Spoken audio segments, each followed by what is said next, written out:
códigosdtc.com. Conoce cuáles son las causas que ocasionan problemas en tu automóvil.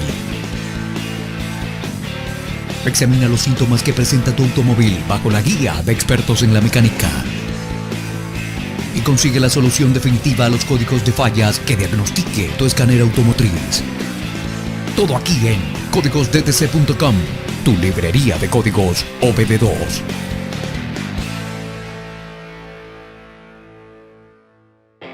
P0070, mal funcionamiento del circuito del sensor de temperatura del aire exterior.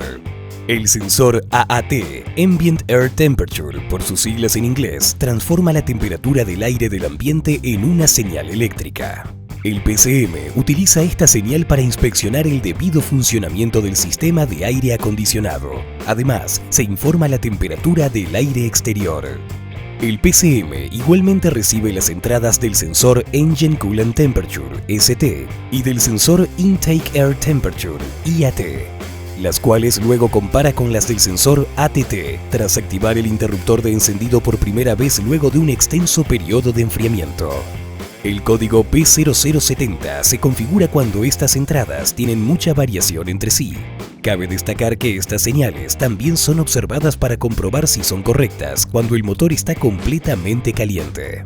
Síntomas del código de falla P0070. Luz check engine encendida. El aire acondicionado no funciona correctamente.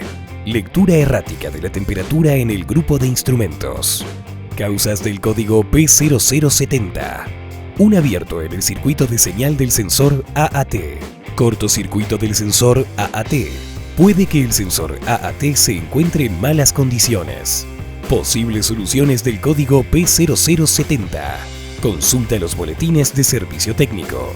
Revisa los conectores eléctricos del sensor AAT y el cableado del mismo. Si encuentras roce o desgaste de tales componentes, debes reparar o cambiar. También inspecciona los terminales, ya que pueden estar corroídos. Con un DEBOM, prueba el sensor AAT. Desenchufa el sensor y conecta el cable rojo del medidor a un terminal del sensor y el cable negro a otro terminal.